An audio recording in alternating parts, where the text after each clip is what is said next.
সুপ্রিয় দর্শক, এই মুহূর্তে পাওয়া গণমাধ্যমে নিউজ অত্যন্ত গরম নিউজ।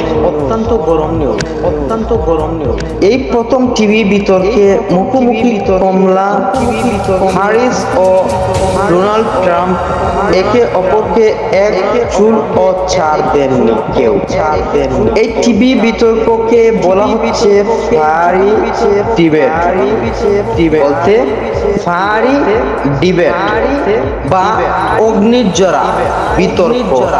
ট্রাম্প যেখানে পুতিনকে বন্ধু ভাবার চেষ্টা করছেন, সেখানে পুতিন সুযোগ পেলে দুপুরের খাবারের সঙ্গে ট্রাম্পকে খেয়ে ফেলবেন।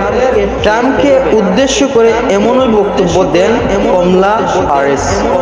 বিতর্কে কমলা হ্যারিস অভিযোগ করেন ডোনাল্ড ট্রাম্প পুতিনের মতো একজন লৌহ মানবকে আঁকড়ে ধরে আছেন। তিনি ট্রাম্পের প্রতি আক্রমণ শানিয়ে বলেন, পুতিনের ছাপের সামনে ট্রাম্প বলে যাবেন। কমলা হ্যারিস বলেন, পুতিন কিয়েভে বসে থেকে বাকি ইউরোপের উপর নজর রাখতেন, আর এটি শুরু পোল্যান্ডকে দিয়ে।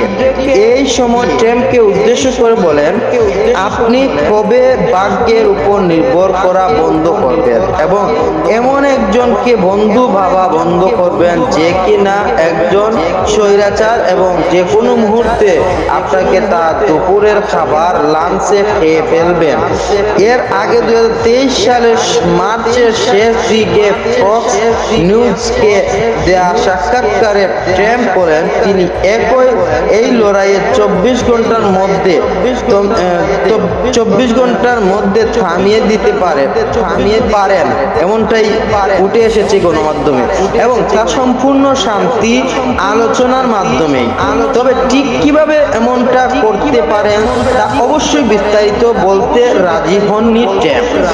এই প্রথম ট্রাম্প এমন দাবি করেছেন এমন নয়, এর আগে সামাজিক যোগাযোগ মাধ্যমে তাকে একই দাবি করতে দেখা যায়। তিনি লিখেছিলেন, আমি যদি যুক্তরাষ্ট্রের প্রেসিডেন্ট হতাম তাহলে রাশিয়া ইউক্রেনের যুদ্ধ শুরুই হতো না।